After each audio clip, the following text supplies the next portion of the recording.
What's going on, family? It's your brother, Dr. Rasheed of Greatness Rediscovered in Our Time, or GRIOT. Man, this past Saturday, Tackling the Taboo was amazing. The panel discussion was off the hook. These brothers did a phenomenal job. We had Dr. Richard Hansey, we had Freddie Ford Jr., we had LaRon Barton, we had Cornelius Johnson, and my brother from another mother, Dr. Lamont Francis. Man, if you were there, you had a treat. If you weren't there, don't worry. Dr. Rasheed, I have you back. Sit back, relax, listen and learn, and take heed to an awesome symposium. I'll see you at the other end. Peace. My name is Louis Moore, and from GRIOT, and I am Greatness Rediscovering in Our Time. Can we please stand for prayer, please?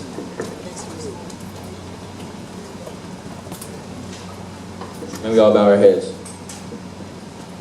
Dear Heavenly Father, I just want to pray that we all learn something from this, Lord, and that we could just help our black males out here, Lord, that is struggling to just fight a way, just trying to find a way, and that is struggling out here, trying to just find a way that we could just be a better person, Lord, and we just all learn something, even the GRIOT, my GRIOT members, that we all learn something from this, Lord, and that we all have a good time and we all learn a lesson from this, Lord. In Jesus' name, amen. And we all stood up. One row, please. Okay.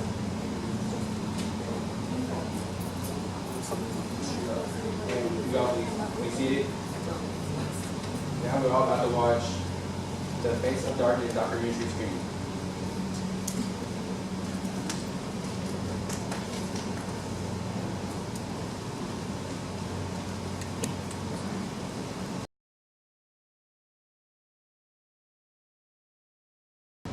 My name is Dwayne White, and I'm a Greatness Rediscovering in Our Time.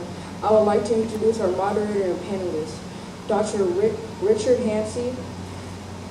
Our moderator our panelists are Mr. Freddie Ford, LeRon Rodney, Con Johnson, and Dr. Lamont Francis.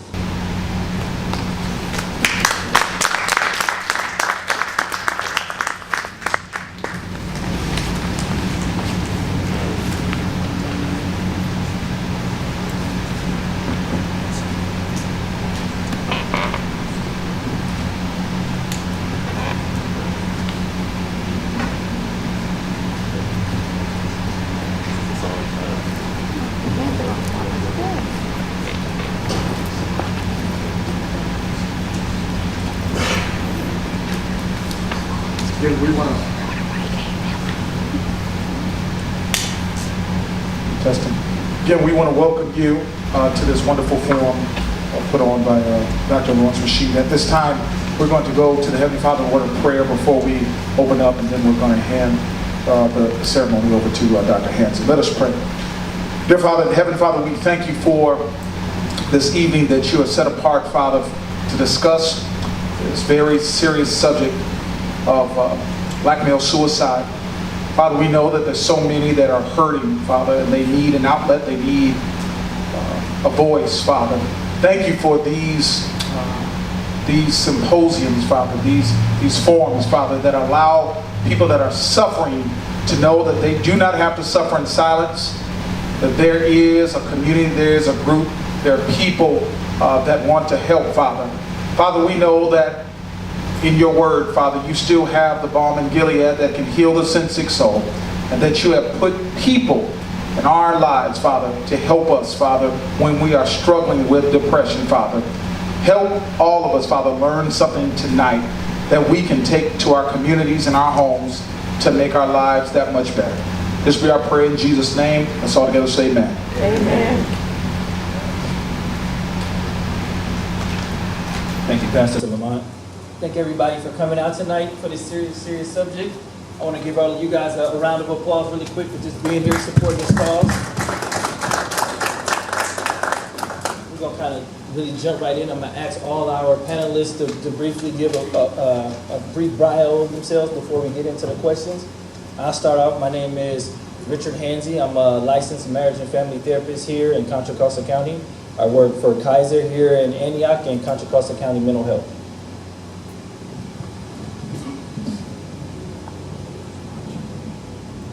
My name is Freddie Ford Jr. I'm also a licensed marriage and family therapist with about 20 years of experience working with children, particularly African American males.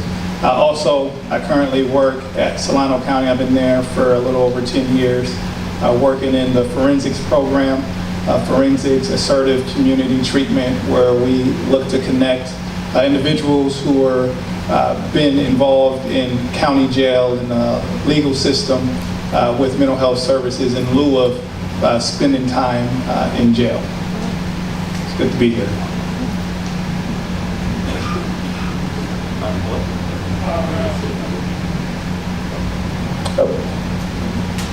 Can you guys hear me? Okay, great. My name is LaRon Barton. I'm a writer, author. I write essays talking about race, gender, mass incarceration, politics. Most of my essays are focused on the black male in America. I've written essays about how we need to talk to our young children when they will eventually interact with the police. I talk a lot about black mental health, as well as how to be better men, better fathers, better brothers, and better partners. So I'm really excited to be here. This is the best birthday present because tomorrow I turn 39, so I'm super excited about that. So thank you. My name is Cornelius Johnson. I'm retired police officer, or I should say captain of police. I did 30 years in San Francisco, one of the largest department in the Bay Area, in Northern California.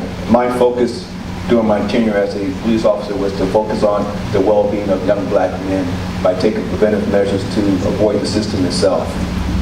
I always felt that if we teach our young men how to be men, there was no need for them to be subject to the system itself. So I really want to thank all the panelists and having this opportunity to come out and talk to you tonight. Thank you. Good evening. Good evening. Thank you. Thank you. I am Dr. Lamont Francis. I am the pastor of this fine establishment, the Delta Bay Church of Christ. I've been a pastor now for, going on, I believe, 13 years. Time is flying. Not only am I a pastor, I'm also an educator. Been an educator in the last 17 years. I have a master's in sociology, a master's in counseling. I am also a certified school counselor. I'm also have a doctorate in international multicultural education from the University of San Francisco. And I'm here tonight because this is something that needs to be talked about. In my years of education, I'm often labeled as an urban educator. I often work with young black men. Some of you, I think I have some former students in the audience, so it's good to see you. The last district I worked for is the Antioch Unified School District. There, we were able to get some wonderful things on the table. We were able to do a lot of group work with young black men, do a lot of intervention with young black men, able to get them out in the community, and then offer a safe space for young black men to talk. So we are very excited about this program. I'm very happy to be here and happy that you decided tonight to come out and join us on this wonderful event. Dr. Hansel. Right. You guys give the panelists a round of applause for coming out. You guys, we want to get to you guys' questions too, so we're going to jump right into it. I'm gonna jump right in with Freddie. Freddie, based on your experience as a mental health clinician, what is the biggest issues facing African American males utilizing mental health services? Okay, here's where I want to start. I'm going to definitely answer that question. I'm not sure if this was mentioned, but did a little bit of research on the topic, and I wanted to be real clear for those who are people who like hard data, the facts. Here's a statistic that's a real one. So in 2011, the CDC did They went and dug up information and did a study on deaths for black males in the United States. And they looked at 2 age groups in particular. Age groups between the ages 16 and 19, and also 20 through 24. The third leading cause for death for those age groups, suicide. So suicide is the third largest cause of death for African American males between the age of 16 and 24. And these are young people who are just starting off in life. And interestingly enough, the number 1 cause of death was homicide. So just for those who like data and want to know the hard facts, this is a real problem that we're struggling with.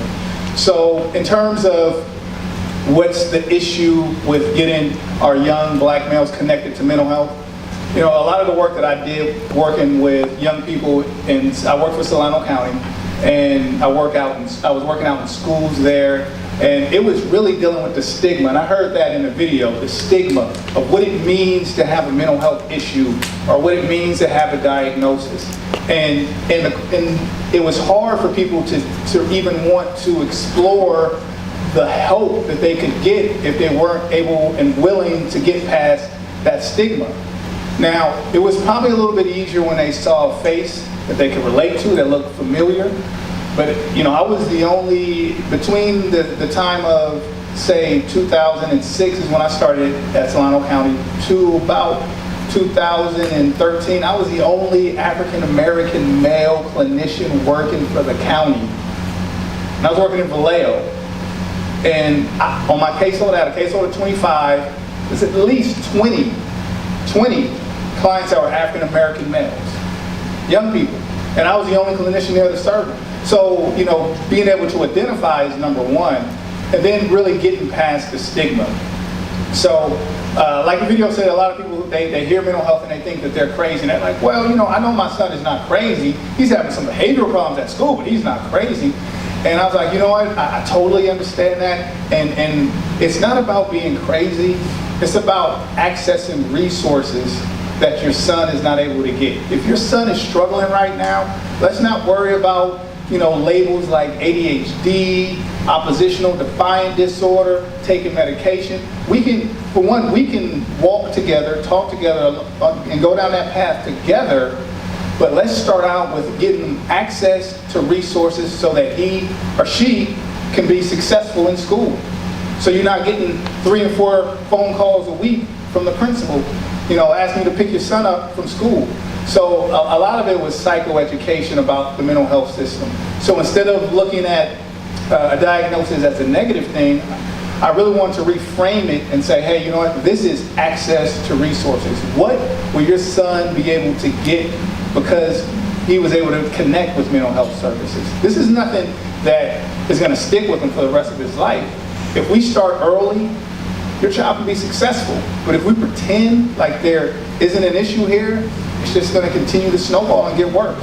So for me, and I'll close it this way, is really dealing with the stigma and connecting people to people that they feel like they can trust. So in my experience, that's kind of one of the hugest barriers, I think, that's preventing African American males and families, you know, across the board in the African American community connected to mental health services. I want to piggyback on your experience. I'm going to add this in here. What are some of the signs people out here, if they experiencing a young African American male having some problems, what are some of the things they should be looking for that he may need help? And some of these things that I heard in the video, it was on point. Isolation. So no longer spending time with their friends, spending a little bit more time in their room, change in mood. And sometimes we think change in mood means they have to be sad. It's not really sad, especially in young people, and young boys specifically. Looking at irritability, you know, that is something that's a huge predictor of depression. Change in appetite, not wanting to engage in some of the activities that they were engaging in before. So these are all predictors for depression. Now, you know, there are steps between someone being depressed and committing suicide, but the early indicators, it's just important to pay attention to them, and keeping your child connected to having someone to talk to, keeping that line of communication open is really important. And finally, what can church members, community members, family members do? Where can they begin to look for services? So I wanted to make sure that I had the specific information. So I have a phone number for the access line to mental health services here in Contra Costa County. I'm gonna read it out to you. If you miss it, don't worry, I'm gonna be around afterwards. Feel free to give them a call. And the way it works is, and this is how they have it set up in all the counties. They have an access line, and you call in and you kind of run through some of the behaviors that you see that are concerning to you, and they'll explain the level of service that you can receive based on insurance and based on, you know, the type of behaviors that are being displayed. So they'll walk you through the process, and then they'll get you connected to either a county level, and usually county level mental health services are the highest level that they provide, so the most intensive. They can see a young person more than once a week. Sometimes they can see them in school, sometimes they can come out to the home, or they have what's called community partners or community providers and agencies that are out in the community, and that's usually like once a week or so. So let me give you the phone number. It's called the Access Line. It's 1-888-678-7277. And I would say this, there were times where I was working in a school and I would talk to the principal, and they would identify a young person and say, hey, you know, we really believe that this person could benefit from your service. And I was like, all right, great. Well, here's all you need to do is just get the parents the access number, have them give them a call, and then they can meet with me and we can do an assessment. You have to have an assessment. You want a clinician or a marriage and family therapist or a clinical social worker to do the assessment, because that'll get you linked to the services. And they would give the information back to the parent, and they would say, yeah, we'll do it, and they might call, and then they would get, I don't know, just taken back once they heard the person behind the line on the access line, and they would never follow through. I mean, a number of times where there were kids who were having struggles at school. We would get them the access number, they would call once, and they would talk to somebody and wouldn't follow through. The highest penetration rate for African American males, at least in Solano County, is not through our access line. That's the easiest way to get there. They connect you. You know where it is? Juvenile Hall. Juvenile Hall. Our black boys are getting connected to me through Juvenile Hall. And it's not too late, but how would we wait that long? How would we wait that long? So, you know, if you have questions, feel free to talk to me afterwards, but definitely jot down that number and tap into those resources. Thank you, Bob. Thank you. And it's pretty much the same here in Contra Costa County. Juvenile Hall or the foster care system is the biggest connect for African American male youth to get into the system. Thank you. Thank you again, Fred. That's great information. And one other thing, if you have private insurance, you can always contact your private insurance carrier to see what the mental health coverage is. You may have, the access line is mostly for Medi-Cal, and they go tease out whether you have private insurance or Medi-Cal. Now you may have like Medi-Cal Kaiser. If you have like Medi-Cal Kaiser, Kaiser is your contact first. And then Kaiser will do an evaluation. If it's higher, it will go to the county. All right, so that's just something. All right, LeRon. Yes, sir. As a black male, what is your experience with mental health personally in the community, and as a black man, what has been your experience with mental health? It's a very good question. So, growing up in Kansas City, Missouri, mental health was looked at as it was definitely taboo. It wasn't something that was really talked about. I mean, I don't remember my mother, my grandparents, my father, and anyone talking about things such as ADHD, schizophrenia, things of that nature. So I mean, it was always encouraged, if someone was was going through something, well, you know, just pray about it, go to the church, talk to your pastor, or, you know, everything was pretty much downplayed. It was like, oh, you know, it's not that bad. When we watched the film, one of the things that really hit home is that, especially being a man, you are always told, you know what, tough it up, suck it up, you're a man, you know, there's no crying, you know, wipe it off and just keep moving. And at the time, that was the norm, but looking back, I mean, that's extremely toxic, because what it does is that it does not allow young men to experience feelings. You know, a lot of times the archetype of the the black male is more of a Jim Brown, more of a John Henry type. Very strong, tough, you know, doesn't cry, doesn't show their feelings. And as a result of that, a lot of things that may be going on, you know, we're taught to just sort of just like put them in our back pocket, because, you know, we're ashamed of it. We're just shamed about it. When I was about 30, I decided to go to a therapist. You know, things were going okay, but I kind of just knew, just in the back of my mind, you know, something's not right. And looking back on that, when I was about 16 years old, I thought about, you know, committing suicide, because I was kicked out of a pretty elite school. I mean, it was very disappointing. And, you know, when I went to my mother, she said, you know what, it's okay, you just try harder. Now, I'm not knocking my mother, because again, we're just not raised to use those sort of avenues. We don't know that those resources are out there. So when I was older and I saw a therapist, it was like a breath of fresh air. You know what I mean? If you think about it, you're able to talk to this person who's a licensed professional. It's all about you. You get to tell him or her your deepest, darkest, you know, secrets, feelings, desires, you know, things that you're coping with, things that you cannot cope with. And I tell you, it was one of the best decisions I ever made in my life. I mean, I sit before you all now, and I tell you that I would not be here, or I would not be the person that you see before you, if I did not go see a therapist.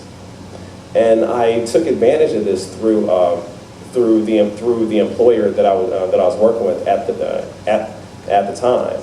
You know, took some time off from work, and I was able to reset. You know, someone once told me, life sometimes gets in the way of life. And it's nothing wrong with pulling back. It's nothing wrong with saying, you know what, something's not okay. You know, I think that the strongest people in the world are people who can ask for help. I mean, as a black man, we have to understand that we cannot be strong all the time. I mean, it's impossible. You know, I was a guest on a show by this guy by the name of Jesse Lee Peterson, and, you know, I told him that, you know, men cannot be strong all the time. You know, strength varies. Your best varies from day to day. And he told me some insane response. He's like, no, weakness varies day to day. And I want to tell you guys that's crap. So don't be afraid to reach out. Don't be afraid to just admit to yourself. You know, I think that I wouldn't have saw the professional if I hadn't been honest with myself. And in these days and times of just rampant police terrorism, the black family still fractured, we have to be honest with ourselves and reach out for help if we may need to. Try something else. You know, I'm not knocking talking to your pastor, talking to your friends. That's great. But if they're not a licensed professional, I would try to use other avenues. So. Yeah, great point. Who here in the audience have grown up with somebody in the community that was labeled crazy? You seen this person on a regular basis by a show of hands. Who had a crazy family member, right? We all, how many times you ever seen that person need to go down to mental health and get some services? How many times you heard somebody say that? Never. right? Lauren, I want to piggyback on something you just said here. How do you think undiagnosed or untreated mental health issues impact the black family in relationships? Man, you know, one of the people that kind of goes through my mind is, you know, as far as untreated mental health issues within the black community will be Donny Hathaway. You know, people thought that Donny Hathaway, there was nothing wrong with him, but he would tell people, listen, I hear things, something's just not right. And back then, unfortunately, and still now, there was just this sort of distrust within between black people and the health system. And you know, part of that is rightfully so. I mean, if you look at the Tuskegee experiment, you know, there's black people have never really gotten a fair shake in the medical community. But I think that going back to the original question, you're not going to be able to truly maximize who you are. I mean, if you have untreated mental health issues, how are you going to be a great father? How are you going to set an example to your sons or daughters and tell them that being strong is admitting that you need help? I don't think that you'll be able to be a good partner to your husband or wife, because it's almost like if you have a car and you hear this little, like, you know, click click click whenever you drive, and you're saying to yourself, you know what, it's nothing, it's going to straighten itself out, and then the click click click turns into the clank clank clank, and then sooner or later the car just stops. So I like to think of it as preventive maintenance. And you know, again, like I want to hammer this point home, man. It's nothing wrong with admitting to yourself that you need help. I mean, we're all a community here. You know, no one gets there by themselves. So if you have family, if you have the resources, please use them. I did. What do you think the level of mistrust the black man have with seeking mental health services? Well, I mean, the level of on a scale of 1 to say 10, I'd say about like an 8 or 9. I mean, again, like in the black community, specifically for a man, he has to be seen as strong. He has to be seen as an alpha, right? I mean, so and this sort of ties into how we view masculinity. You know, we, for some reason, and it's unfortunate, we haven't wrapped our minds around that that you can be a different kind of black man. Look, Jean-Michel Basquiat, you know, he was I guess you would call him effeminate, not the most masculine guy, right? But he is just as much of a man as someone like, say, a Denzel Washington or even a Marshawn Lynch. So I think that we have to also address the way that masculinity is viewed in our community, and it's, you know, we can't be strong all the time. Like, we have to allow, especially for our young black boys, we have to allow them, you know, time to cry, time to grieve, time to, you know, worry, and like the entire gamut of emotions and feelings. We have to encourage that, because if we don't, then they're going to stuff it inside, and then one day they may either kill or die or explode. Thank you. And this same problem that he's explaining also affects black men seeking medical help, right? The leg can be completely broken off. I just put some ice on that, be all right. Right? Black men typically don't seek help until it's too late. So the same epidemic, because we just too strong to go see a doctor. We don't do it. Right? All right. I am very personally interested in these next few questions. And this is Mr. Khan.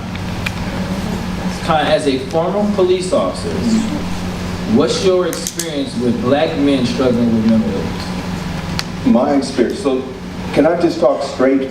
Yes. Yes. I know I'm in the house of the Lord, so forgive me, Father, because I'm about to sin.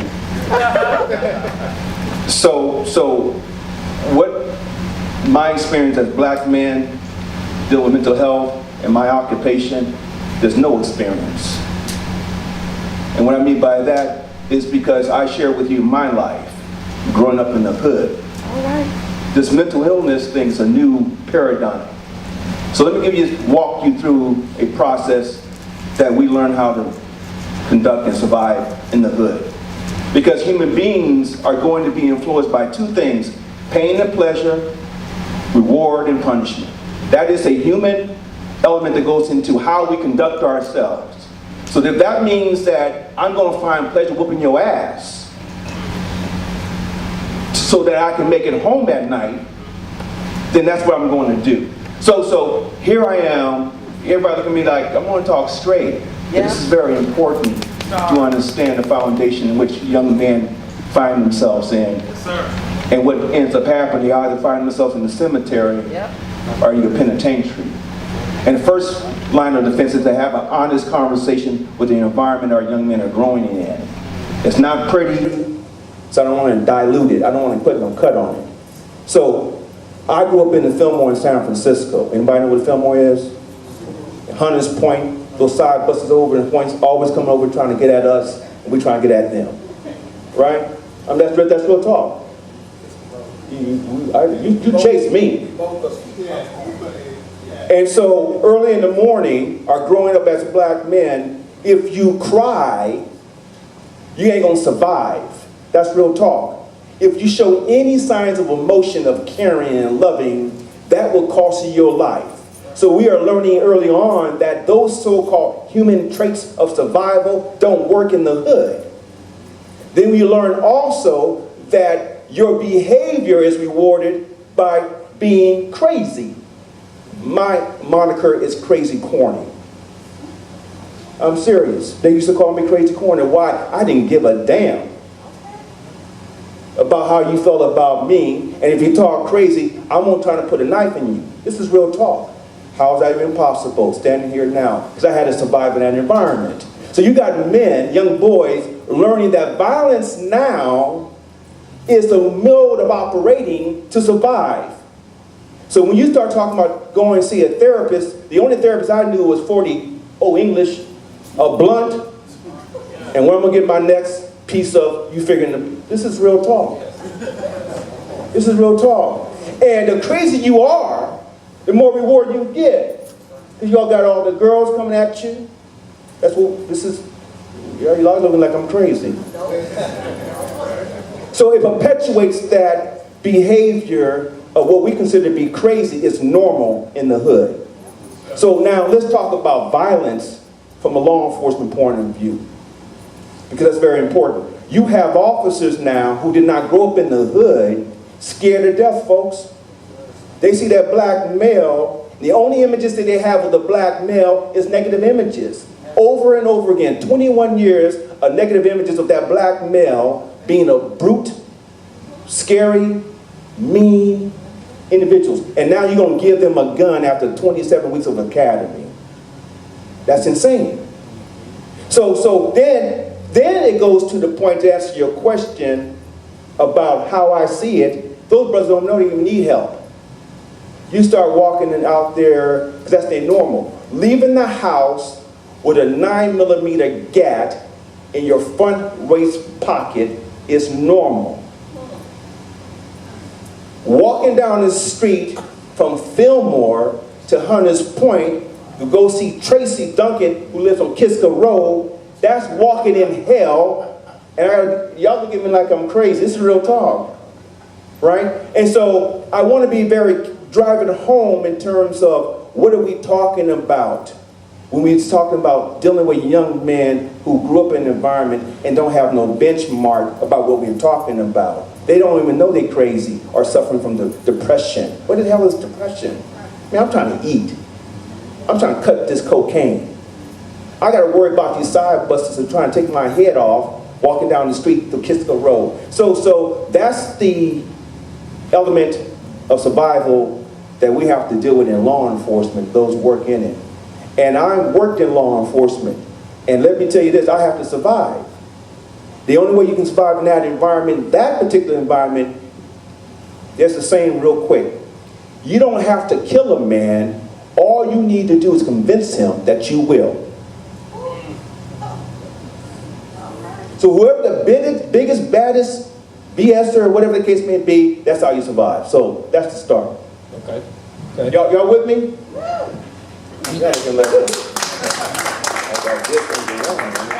Y'all, we just getting started with him. Hold on. We just getting started with him. Real talk. But I want to summarize some things. He made some great points in there. Self-medication, right? Alcohol, drugs, sex, right? The black man is now a sex addict, right? He's using sex to self-medicate himself, right? He's using alcohol to self-medicate himself. He's using marijuana to self. All of those things have dangerous side effects, right? The black man using sex to self-medicate is having a lot of babies, right? Or STDs. So now he's seen as a unproductive father, right? He's using alcohol. There's a lot of side effects, and he's getting arrested, getting DUIs. He can't even Uber now with a DUI, right? No, these are real things. And marijuana, I'm telling you, I am an expert on the effects of marijuana use and psychosis. It's real. And the marijuana that they're using now, I see more young black males in psych emergency right now talking to themselves, hearing voices from just smoking a joint. So they gonna keep telling y'all we making it legal. The hardest thing I have to do in my job, I cannot tell you this enough, is to tell a young mother that her 16-year-old son, if he does not clear up in 3 days, I've never seen somebody clear up. He's going to be this way for the rest of his life. So prepare yourself. Put your knives away. Don't confront him. Just monitor when his mood changes and what protective measures you got to take with your other kids in the house. This is not your son anymore. This is somebody else. And you need to take time and become an expert on who this new person is that you're living with. Okay? So we can see how environmental stress leads to other things, a normal kid turning to things because of this. Con, what are some ways you feel the police department can better handle these men, these young men? One way is training and education. And let me just be very clear. Training is a behavioral response to a situation. Education is a intellectual response to a situation. That makes sense? See, anyone can train someone how to shoot and drive a car, but very few people in the academy get educated about what we are talking about here today. So the first thing is educating the police department what it is to even be African American or black male in that environment. Do keep in mind, most police departments are predominantly white men. They set the policy. White men have a certain attitude of how they see you. And here we're looking at law enforcement for an answer to understand us when the people who are making the rules, not us. They don't care about us. That's real talk. The second one, real quick, is to have outreach. It's important to get down where the rubber meets the road. We can't be afraid to talk to young brothers. I know it's difficult because we get scared too. You see that brother sagging his pants, his hat turned sideways, he got that look on his face. I too get scared, but we got to get beyond the fear, false evidence appearing to be real, to have a conversation with our young men. That's right. Fair. That's what law enforcement has to do. The third thing, we have to hire more clinical psychologists. I mean, not only do we need it for the officers, we need it for the community. We got to have black doctors, because people are going to reflect or connect to their image, their reflection, their mirror. Now, I'm not going to talk to Dr. Smith, who went to Harvard, about my problems growing up in the hood. They're not going to do so, or tell where you start. You don't begin to understand my pain and suffering. How are you going to help me? So those are the three things I think that police departments, if they want to begin to deal with this problem, and let me say this real quickly, that's a two-way street. You have white officers who have been conditioned, like I said before, how they view you. They hate your black ass. No, I want to talk straight. And now we're going to give them the authority and the power to police your black ass. Tell the truth and shame the devil. All right. And now you wonder why that officer gets out of his car, already got his hand on his gun, seen that young brother right there, and he's scared of the Michael Browns, the Freddie Grays. They scared to death because there's no value in that black life. That's right. And then when they take your life, there's no consequences. I've already talked about pain and pleasure. If you're not punished, you continue the behavior. So it becomes easy to take your life because black lives don't have no value. So if we get law enforcement to sit down, train, educate, hire more doctors, and get down and have outreach, and now start building that bridge of communication and trust to really dig down in that person's life, that's where you start seeing a change happening in society. Go ahead, follow. So I want to echo everything he said. He mentioned two things specifically that I wanted to follow up with. So when we look at mental health services and how it was originally designed and who it was designed for, it was never intended for us, for me, for you. It was never designed for us. The theorist who came up with these models and things like that and approaches to work with people didn't have us in mind at all. So you're right. It was never made for us to reach out and get these services. The other thing I wanted to add was I grew up where he talked about Hunter's Point, and so did the pastor, and I made it out. And I thank God for being able to make it out. And one of the things that I really want to give back to the young people that I would work with is let them know that everything that he talked about, survival, skills, like those are valuable traits. Don't lose them, right? Don't lose them. There are going to be places where you need them. But let me just add to that toolbox, all right?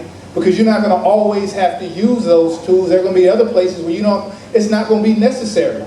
So you keep those, and you did a great job of developing those tools, and let's just add some new ones. And I would just add to what they already knew, because that survival, it was necessary. But in order to make it out in a world where people aren't going to really always respond to that, we have to equip you with some tools that can help you be successful out there as well. Kind, I am a father or a mother or a community member, and there's a young black male in the community acting a fool. But I know he's crazy, right? We know this, the crazy man, the little crazy girl. We got to do something with him, so we got to call the police. Is there any way we should approach that 911 call, or is man, that's a loaded question. so let me respond with that with an anecdotal response. Okay, there was a young man called Mario Woods. I don't know if anybody heard about Mario Woods. It's a tragedy in so many ways. Mario Woods maybe 5'2", 135 pounds wet. But he has some mental issues. He's that cat you talking about. That something, I don't know what's wrong with that boy, but I know he ain't right. You know, that type of situation. The elevator doesn't always go to the top. And we ignore those types of individuals because we don't want to be around them because he ain't cool at the party. He messed up your game. Doctor, I know you got game, but I can tell by your hair. Too fly, brother, too fly. And so, so what ends up happening in Mario, he's isolated now in a community that does already have a taboo about those kind of individuals. Right? So now what's left, now Mario did something that got the attention of law enforcement. He didn't intend to, he's looking for help, right? He stabbed someone, somebody called the police. This African-American male just stabbed someone, 5-0 is responding. And before you know it, 5-0 don't see a small, non-threatening individual. They see a suspect. They see a bad guy that has no value. And then what ends up happening now, they're taking out their guns, and if that was normal circumstances, doctor, a white male, we're going to take all the time in the world to trying to calm him down, de-escalate, as they call it. Because he's not going anywhere. In this case, Mario Woods didn't get that benefit of doubt. Ends up taking 16 rounds, killing this man like a dog on the street. Tragic situation. This is in San Francisco. And so, what we need to do more so is not, when we see people like that, we all know somebody like that. You know, I have a cousin who went through some problems and stuff like that. And the first thing we do, we run away from them, right? Shut the door and all that kind of stuff. So I'm asking parents now, when they get that call, they see that, you got to explain to the police, the dispatcher, my boy or this person's having some problems. He's hearing voices. So that now triggers law enforcement to maybe respond with a different intent. An intent to help as opposed to kill. Then we also have to be able to be there and do our due diligence and trying to make sure that person has a safe environment when law enforcement does respond. Be the liaison, right? Trying to stop and shield law enforcement from harming this young man. Can we talk? I know he looks crazy, but can we get him some help? Can we do that? And so when we begin to be involved as participants as opposed to spectators, we have a better chance of survivability. We all play a role. See, Mario Woods should be alive today getting treatment, folks. Let's be real. He should have been seeing a doctor and talking and, you know, working through his problems, his demons. We all have demons. Mario Woods is dead today, folks, because he was a 24-year-old black man in the hood and no one gave a damn. So that's what we have to deal with. That's what we got to begin to be mindful. When we do call police, do understand you may be calling the execution squad on your son, right? So just be mindful of that. So please take that with you. Let them know it is a mental health situation, and also be the liaison there. Like, hey, it's a mental health case. The police are supposed to handle it, send different officers, different situations. They're supposed to handle it differently, okay? All right? And just personally, Con, as a black male police officer witnessing community violence, community trauma of young black men, how do you deal with that secondary trauma? Man, this job would have you smoking weed, for real. There's a whole lot, folks, going on. I mean, you got to look at it from, I did 30 years of just horror. By the way, I have seen the evil that men can do. And I do say men, because men are the most aggressive species amongst human beings. I mean, some foul stuff. So what I had to do is accept that reality, that I'm going into a violent occupation, number one. Number two, I have to also be grounded in myself. And we do that through prayers, connecting with family. My mama stayed on her knees many a times, and my daddy, to make sure that their son make it home safely at night. So that's real. That's real. And then we also have to take care of ourselves. We got to watch what we eat. We got to do exercise. We got to do all those things that deal with the mind, body, and spirit in terms of health. Because it's a collective thing. If your mind ain't right, your body can't be right. If your thoughts are not right, your feelings can't be right. Then that produces bad behavior. That makes sense? So as a man who happens to be black, in blue uniform, catching hell from these cats in the police department, being skeptical, mistrusted by my brothers on the street, gotta work hard, and then creating doubt in myself. Can I do this job? That's a struggle we had to deal with. Anybody in law enforcement, there's so much pressure on us, right? Because they're gonna ask you who you with. Because we get out there trying to help your brothers and sisters on the street, man, that ain't the game, not in police work. So we gotta also put our own lives in peril dealing with an institution that is unfriendly to you in the first place. So if we learn how to accept that, doctor, and take care of ourselves, I can't take care of you unless I take care of myself first, right? So that's what I always try to do, go to the gym and de-stress, you know, check with other people. I got my brother Mark out there. We check in. Men, one side note, it's important for men to fellowship. It's important for men to fellowship so we can have a safe place to cry, to feel, you know what I'm saying? to really be at it, man, checking in with some brothers and stuff. So we ain't gonna do that in front of our wives, our girlfriends, or whatever you into. I'm cool with you. We ain't gonna do that, because that's not the normal. You go, just imagine I'm coming home, open up the door, throwing off my hat, running to my bed, doing a swan dive on the bed, and start crying. I had a rough day at work. No, then we laugh, right? And then you're gonna hear a voice from your daddy, get your punk ass up. Real talk. If I catch you crying, I'm gonna kick your ass. So you learn how to suppress those emotions, human emotions, and like you said, brother, to try to be tough. But black men cry too, y'all. We got pain too. But we ain't got no place to go and express ourselves without being penalized in an environment that we grew up in, or from the institution that we are now hired to serve in. So that's what I would recommend. Right. Thank you. All right, like I said, we like to say the best for last, right? We like to say the best for last. All right, Pastor. As a pastor and a former school counselor, what has been your experience of working with young black men struggling with mental health illness, both in the community and in the school system? First of all, I want to say that the panelists, you guys have done an awesome job. I preach tomorrow, so I'm not going to preach tonight, and I'm not trying to be long. And so I'm going to come at it from two different points of view. One as an educator and a school counselor, and then also I'll talk about my experience as a pastor. Let's start talking with how I made tents as a school counselor.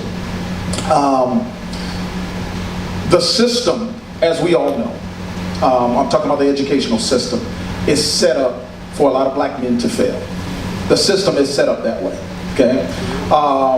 And so the young black men that I came into contact with were elated to see somebody that looked like them. Now let me give you my story of how I came to Antioch. I was working at McClymonds High School, then after that West Oakland Middle School. Had no problem, most of the kids, they were African American. I decided that, and I was living in Antioch, I said, look, I'm tired of commuting. I want to work in the same community that I live in.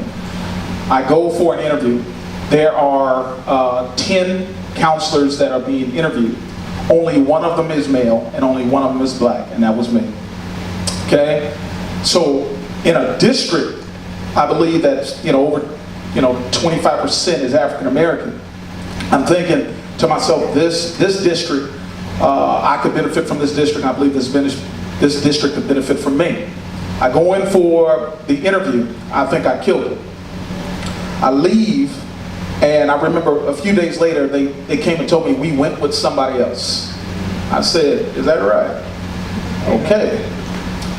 I was teaching Bible class. I got a call from the principal of Pitt High. He says, Francis, you want to work in this area? I said, yeah. He said, you start tomorrow. Just come to the school. So I started at Pitt High. True story. 2 days later, the district calls back and said, we think we might have made a mistake. Would you come and work for us 2 days a week? I said, I'm going to leave a job paying full-time to work for you 2 days a week? I think not. But then I talked to another brother. He said, swallow your pride. You need to get into Antioch. So I started 2 days a week because one of the white women that they hired, who was fresh out of school with less education, mind you, I'm a second doctorate. I was working on finishing my dissertation with 2 master's degrees. Here you have a young white lady in her mid-20s with a BA who got the job before me. So she decided, I think I want to do something else, so he can work the other 2 days. I get to Deer Valley. The minute I get to Deer Valley, I also, the first thing as a counselor, of course, you're mainly working with white females. And I felt the way the kids feel. I felt like I did not belong. I ate lunch by myself. I was kind of to myself. I did not fit in. I would have African American kids, especially males, coming to me and said, I know my last name begins with this, but you're going to be my counselor because we don't see you. And so I worked with a lot of African American males, which of course ticked off my colleagues. And I remember going down to the district office and later talking to some of those people that were on the panel who were later colleagues, and I said, how did you, and mind you, the 3 counselors that they hired over me all quit within 1 year. Why did you hire me? And one of them was honest. They said, we're not used to seeing male counselors, and we were not used to seeing black male counselors, and we were looking for more of the traditional counselor. So what is the traditional counselor? White, female, not a black man. So I said, look at Deer Valley High School. Almost 40% of that school is black. Yes. They need somebody that look like them. So when they tell you we can't find anybody, we can't find any qualified black people to fill these positions, it's a lie. Don't believe it. Okay? So let me, I want to talk about some of the experiences I had with young black males. Okay? I go to Black Diamond Middle School. Okay? I remember I was called to go there because the school was off the hook. That school at that time was about 40% African American. Some of you were students there, and y'all remember how crazy it was a few years ago. Okay? It was like lean on me. Okay? So I got my bullhorn because I thought I was Joe Clark to go and clean up the school. I get there, and I remember the teachers are saying, these kids are out of control. These kids are out of control. There's nothing we can do with them. And this was the second week of school. We're done with them. I said, give me all of the students you believe are out of control. Didn't say give me black kids. Said just give me a list of kids, and every teacher can give me up to 2 kids. And that'll be my homeroom. I go into a room, I have 35 black children and 1 Hispanic. And then all of a sudden I started teaching them about themselves. A lot of these kids were mentally depressed. A lot of these kids dealt with an invisible racist structure that they could not articulate. They would come to me and say, Dr. Francis, I know they don't like me. Now, you don't have to go ahead and tell a kid that you don't like them for them not to feel it. Right. Okay? Yep. Kids don't remember what we say, but they do remember the way you make them feel. Yes. And so they felt some kind of way, but at their age, they were not articulate enough to go ahead and express themselves and say, something is not right. We formed that homeroom. Within that homeroom, we were able, I said, I don't care what they said about you guys. I know they said, and we had a lot of black males in there. You guys are the throwaways. I said, you guys are now the leadership group. You guys are the leaders of the school, believe it or not. A lot of y'all leading in the wrong direction, but you're leaders. Yeah. Now what we're going to do is teach you how to lead the right way. You guys are going to put on the Black History play. You guys are going to control the stage, the lights. All the people that they said were no good and they're going to throw away, we're going to bring you guys value. They said, well, Dr. Francis, we can't go to the school dances. I'm in the 8th grade. I've never been to a field trip, never been to a school dance. Why not? Went and talked to the administration, went and talked to the staff. They said if you had 1 discipline referral, if you had any D or F, if you were tardy to 2 or more classes, you could not go. That was the jelly bean test during Jim Crow. Right. It didn't say blacks couldn't vote, but they knew majority of our students were getting kicked out for subjective things. So we see all of our boys on the outside of the gate trying to get into the dance. I go to the dance, I said, what do you want me to do here? They said, keep those kids out. This is what they deal with. This leads to a state of depression. Now, they all talked about young black men. This need to be tough. This need to be hard. We didn't know growing up in the 80s and the 90s about mental health. And if you had a therapist in those days, you were a punk. Our society is built on this American lie about the survival of the fittest. So going to a therapist was seen, especially in the hood, as a weakness. And we didn't have that. All we had was the pastor that we could go to, and you talked to him about your sins, got some prayers, and you went about your business. So we never had access to these things. And these young men were dying, and they were going through a lot of different things relating to mental health issues. Now I remember the first rap song, now that I think about it, dealt with mental health. The Ghetto Boys had a song called My Mind. He said, I'm staring at the woman on the corner. It's messed up when your mind is playing tricks on you. goodness, when I went back and looked at all the verses, I said, these guys had mental health issues. Number one album. We bumped it. Did not know these guys were dealing from a stress that they were dealing probably in the 5th Ward in Houston. Right. Stress of being a father, black male, and dealing with that in a society based on white male supremacy. So when you think about that, okay, our boys are stressed out, messed up, and they have no outlets. And so what I did is I started forming groups for boys to come in and talk, and let me tell you, when they came in, they let it all out. And I told them, young man, it's okay to cry. You ain't got to be no punk to cry. Let it loose. As a pastor, and I don't, and I'm probably jumping into another question. As a pastor, and Pastor Owens is here, and he deals with it. We deal with it all. Because people are scared to go see a therapist, but they'll go see a pastor. So how do I pastor during the week? Counselor, so I deal with black male issues. I have to deal with some of my racist colleagues. I have to deal with a wife that said, you're not here for the 5 kids. I have to go ahead and deal with members coming up with, and when you pastor a black church, you're going to show enough deal with some issues. I have to go to the hospital when somebody's sick. Then I have to get notice when somebody dies. I have to go to the home when somebody just passed. I have to do the funeral. This thing wears on me. I said, I need help. And so now I need a group. I need someone to turn to. When you look at the Bible, we're dealing with the character of Job. Job was going through a lot in his life. Here's a man who lost 10 children in one day. Here's a man whose health left. This man was worth over $20 million. He loses all of that. And so even Job had to turn, even though he had a relationship with God, he had 3 friends. That's his small group.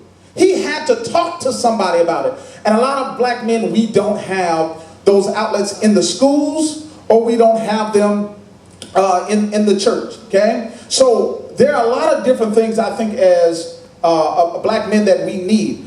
Black males in the school not only deal with, I think, some teachers who are unknowingly racist or a racist structure, but then they have to deal with one another. And that is tough, because some of them fight. I fought because I had to, not because I wanted to, because I had to. And thank God we didn't have these, or I would not be pastoring, amen, today, okay? But their dirt is caught on tape, amen. But they deal with the stress and they have nowhere to go to, okay? Why is it that the media will cover, and I guarantee you if Rasheed tonight was dealing with black male homicide, this place will be packed. So the media will report about black male homicide, but not suicide. And it's okay to kill somebody as long as you're not killing me or you're killing yourself. Why is it that we don't deal with black male suicide? Don Cornelius, love, peace, and soul, that tore me up. He committed suicide. Black men don't do this because black men are not supposed to cry. So we don't have an outlet. So I think it's important that we have an outlet, and we, as black men, come together and have more symposiums like this. I don't know if I'm answering your question, but we just, all right.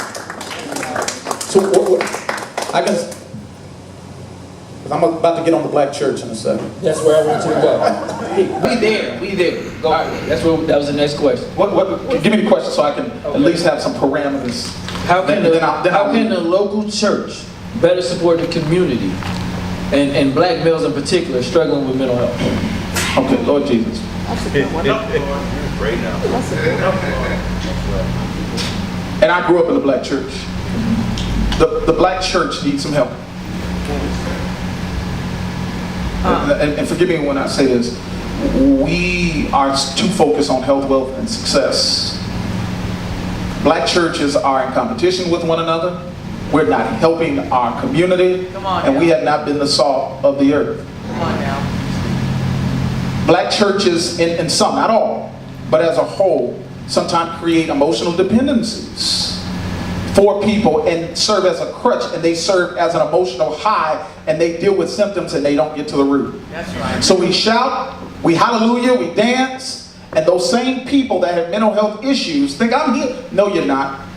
Because we as sometimes church leaders, have too much pride to do some referrals and say, you know what, Matthew, Mark, Luke, and John is great, but I'm going to refer you to Dr. Freddie Ford. And you know what I did at this, even though I'm a certified counselor, when some things are over my head, I said, we have a licensed therapist. Let me introduce you to Freddie Ford. Yes, there's a therapist here. The black church has an issue in dealing with a lot of these problems. Now, everybody that attended a black church probably knows somebody with a mental health issue that was not diagnosed. How many people in here have attended a church and you knew somebody that wasn't all the way there? We would give them the mic during testimony night, and they get to talking crazy, and you didn't want to take the mic away from them, but you knew, you think back, you're like, sister so-and-so has some issues. Or brother so-and-so had some issues. Now as teenagers, we've been in the back laughing at them. They about to get the mic, what? Okay? But when you think back, they had issues. We don't do anything. We all live in Antioch. How many people know the Birdman? Okay? Nice guy if you meet him. Nice guy. Really nice guy. I done got flipped off I don't know how many times. But we talk about it, we put them on Facebook, we make fun of them, but knowing the brother needs help. Knowing the brother needs some or some sort of help. Okay? But we don't seek it in our community. But the black church has to be the one place, because it's still the hub of the community. The black church has to be the one place when we have people that are mentally ill. We have to empty ourselves of our pride and refer those services out. We have to do it. Matthew, Mark, Luke, and John is good for your soul, but we also understand that some people may need medication and it's okay. Now, I had one sister that said, I'm hearing voices, I'm talking, but I'm a single black woman. I know only 25% of black women will ever get married. I'm looking for a spouse. If I get on blackpeoplemeet.com, I cannot put on there that I see a therapist. Because if I say I see a therapist, what's going to end up happening? I ain't going to get a mate. They're going to say, that woman is a little, we're going to stay away from her. Okay? Maybe we'll go out, but that's not one I might not take as a spouse. So people are dealing with these mental health issues, but they're afraid to get help, and especially black men, because churches usually cater to women. Just the way it is. Preaching usually caters to women. Okay? And black men say, I don't do that. The reason why a lot of black men don't go to church is because they saw what the black church did to their wives, their sisters, their grandparents, and they put all this money and tithes into the church, and the church ain't put a doorknob on the building, and they wondering where all the money goes. And so the black man says, well, the church is a hustle, just like he's just doing a suit and tie, just like I see the homie on the corner. It's a hustle. So they don't want to sit there and deal with it. Then the black woman comes home, deifies the pastor. Please don't ever do that and go, oh, Dr. Frank, he preaches, because there can only be one dominant male figure in that castle, in that house, and it has to be him. Okay? So they do that. That turns him off, because he said, I'm not going to compete with no pastor. So then he's turned off, and then he does not get the small groups that a lot of black churches can offer. Okay, and I'm sure Pastor Owens has a group for black men. Okay, so we have churches that have that, but black men are scared to come into the door and feel vulnerable. Therefore, we take ourselves out of the game, because we're dealing with a woman who says you need to get a job. We're dealing with our kids that says you're not a good daddy, you're not been there for us. We got to go on the workplace and deal with our colleagues who are closet racists. So with all of that said, we have no outlet but really to go to one another, go to the Lord and pray and say, Lord, heal us. And if we need help, we cannot be afraid to go to the black church and ask for help. And as pastors, we have to go ahead and humble ourselves before God and say, you know what? This is too big for me. I'm going to refer you out to get you the services that you need. Amen? Amen. Amen. All right. Good stuff right there. Just before I let you stop, right? I got a son or a daughter. Well, let's go with son. In Antioch Unified School District. He come home, be telling me the teachers don't like him. They send me a list, say they're gonna put him in special ed. He going through some stuff. He feeling like they don't want him there. He don't want to do. What can I do as a parent in this situation? Please. All right, you ain't there no more. No. Oh yeah, I don't work for them, so I'm gonna talk. Listen, this is to the black parent. I love my colleagues, okay? Black boys, I think black boys make up 40% of special ed cases, okay? About 40%, okay? They're being diagnosed, with ED like you would not believe. Now, schools cannot diagnose ADHD. That's clinical. School sites can't do that, okay? So a lot of people, a lot of us think our boys in there because they got ADHD. No, let me tell you something. The reason why I think a lot of our black boys are being diagnosed ED, and please take this the right way, we talk too much. You can't share all your family business with some of these professionals, so-called professionals, because they don't know and they don't understand. Do you know how many times I've had students that just felt depressed or say, yeah, I don't know, sometimes I don't feel like living, okay? Well, talk to me about it. You say that to the wrong counselor, you will end up 5150. And I said, I just sent the young lady to you just to talk about some of her issues. Well, she said she didn't feel like living, so what I decided to do is take it upon myself, and I 5150'd her, and I did this, and then the parents come in wanting to cuss her out, and I have to stop. Oh, she meant well, she meant well, she meant well, she meant well, okay? You have to be careful who you tell your business to, okay? You just have to be careful, because if you don't understand the dynamics of the black family, how we get down, how we discipline, if you don't understand that, you can misdiagnose a lot of different things with good intent, okay, with good intent. But they will have your kids on all kinds of different things, and they will place them in special ed classrooms. They will do all these different things. So, as a parent, you have to be mindful. You have to know. Now, I'm Uncle L. You can always talk to me, okay? I'm a member of the family. I know what you do. If you discipline at the home, do what you got to do. If you need to take them around the corner, do what you got. I just can't see it, okay?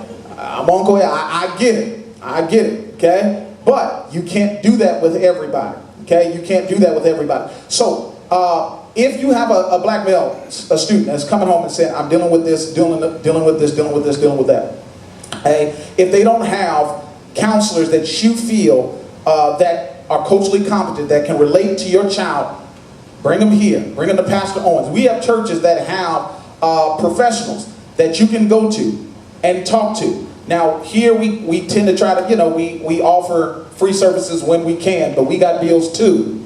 And we got school loans, okay? But when we can, because we understand it's hard. You don't have the money, okay? And you don't want the person that was assigned to you. We will work with you here. We will work with you in the schools, and we have a list of individuals in Antioch Unified School District, some good brothers, some good sisters that they can go talk to, okay? And then let them know, let us fight the battle. You don't go to the classroom cussing out the teacher. You're going to lose every single time, and they're going to use that against you. Let us go talk crazy. We can talk crazy. We grown, and we got our college degree, and they can't do nothing to us. Let us go ahead and help you get past any invisible barrier that you feel may be in place. All right.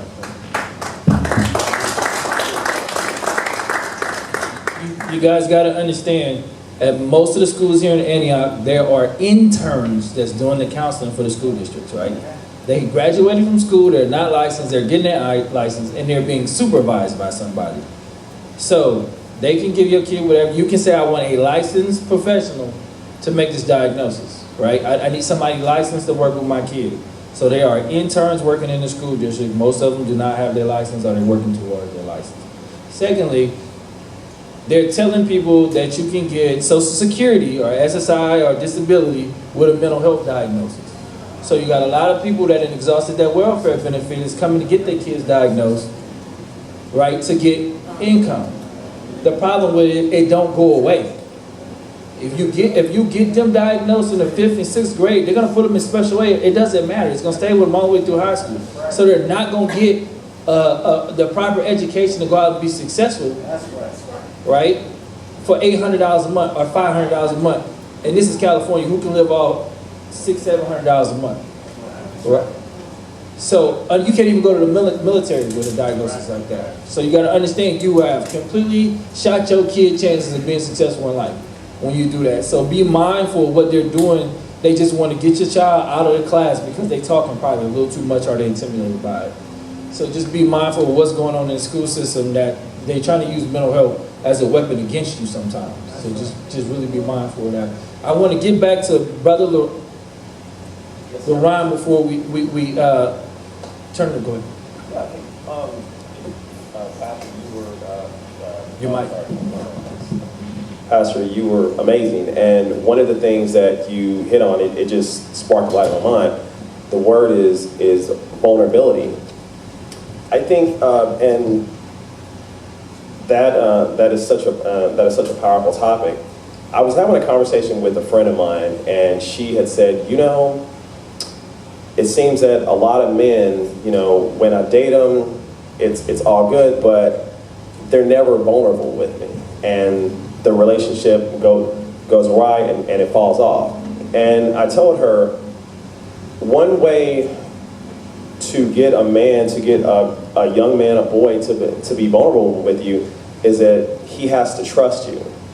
He has to trust that you're not going to judge him, that you're not going to look at him as if something's wrong with him, as if, oh, you know, this is just a bunch of bull job. You need to just go over there.